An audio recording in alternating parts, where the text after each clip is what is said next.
Luke chapter 5 and verse 33। उन्होंने उससे कहा, यूहन्ना के चेले तो बराबर उपवास रखते और प्रार्थना किया करते हैं, और वैसे ही फरीसियों के चेले भी, परंतु तेरे चेले तो खाते पीते हैं। और तेरे चेले तो खाते पीते रहते हैं, क्योंकि उनको उस समय उपवास करने की कोई, बोलो थी क्या? बताओ क्यों नहीं थी? तो फिर बताओ। क्योंकि दूल्हा और दुल्हन साथ थे। अब आ गया समझ में? अब दूल्हा ऊपर है, दुल्हन नीचे है। गैप देखो, ऐसे करो और ऐसे देखो ऊपर। कितना गैप है, कितना फासला है, कितनी दूरी है, कितनी आत्मा में वो पहुंचो और दूरी खत्म कर दो यीशु के नाम में। हालेलुया। पर ये जाएगी कैसे? इसलिए अब आपको फास्टिंग करना पड़ेगा।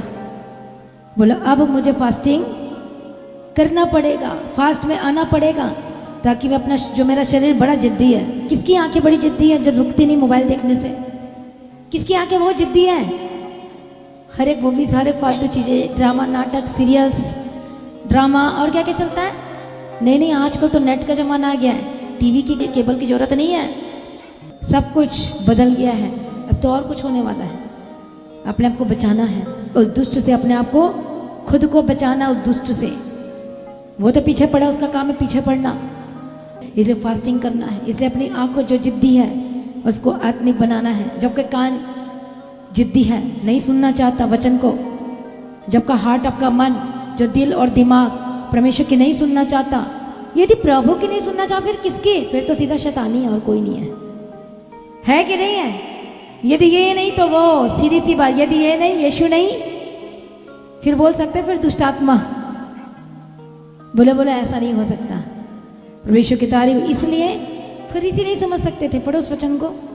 उन्होंने उससे कहा, यूहन्ना के चेले तो बराबर उपवास रखते और प्रार्थना किया करते हैं, और वैसे ही फरीसियों के चेले भी, परंतु तेरे चेले तो खाते पीते हैं।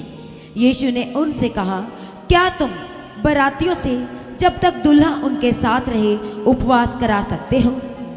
परंतु वह दिन आएंगे जिनमें दुल्हा उनसे अलग किया जाएगा, तब वह उन दिनों में उपवास करेंगे।